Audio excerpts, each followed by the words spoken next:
You ever have one of those games that just makes you giddy with excitement every time you sit down and play it? Well, Gitaroo Man has that effect on me. My god, what a fantastic little gem of a game this is that, in all likelihood, you've never played. Hashtag hipster game. Developed and published by Koei before their merger with Tecmo, Gitaroo Man tells the tale of a kid named U1 and his dog Puma as they fight to free a music-themed world called Planet Gitaroo from the clutches of an evil emperor. Our story begins after another day of U1 being bullied and pushed around. Storming into his room recounting the humiliating day behind him, U1 finds Puma awaiting him, ready to change the downtrodden youth's life forever. Puma, who of course transforms into a robot with speakers for a body, because why not, tosses U1 a mythical instrument called a Gitaroo that instantly transforms him into Gitaroo Man. As Gitaroo Man, you must use your musical prowess to battle the forces of evil, free the enslaved civilians of Planet Gitaroo, and collect all the mythical Gitaroos to stop the evil emperor once and for all. Makes sense, right? Huh?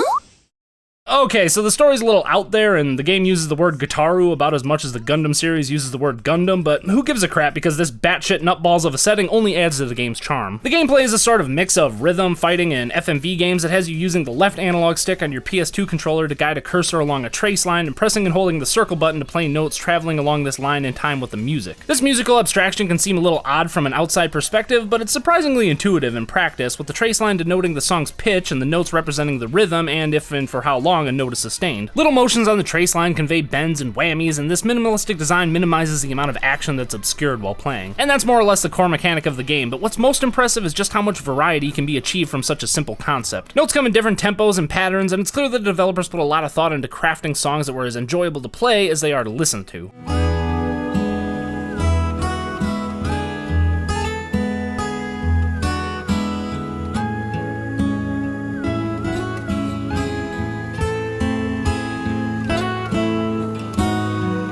This is something I've always felt the Guitar Hero and Rock Band series have always donked up because, at least for me, the songs that were the most fun to play were rarely the most enjoyable to listen to, but I imagine that's just a limitation of trying to simulate what it's like to actually play an instrument. However, Gitaroo Man eschews all pretense of emulating a real instrument and instead focuses on making the game an absolute joy to play. As previously mentioned, each song, which represents a battle of some sort, plays out like a pseudo-fighting game with predetermined action sequences playing out in the background during your performance. Each fight is broken up into 3 sections: charge, attack, and guard. During the charge phase, you must play correctly to charge your health bar, as you're going to need it during the other sequences, which can have you taking damage from both your opponent as well as any notes that you miss. While in defensive mode, your adversary will attack you with their musically charged attacks, and you must use the remainder of the controller's face buttons to block or dodge their blow. The button prompts will come in from all cardinal directions, and you must press them with the right timing just like you would in a more traditional rhythm game. While in attack mode, you play just as you did in charge mode, but now, instead of your health going up whenever you hit the notes correctly, your opponent's health drains. Get your opponent's health low enough by the end of the song, and you'll go to the final sequence where you finish them off and show the world who's boss.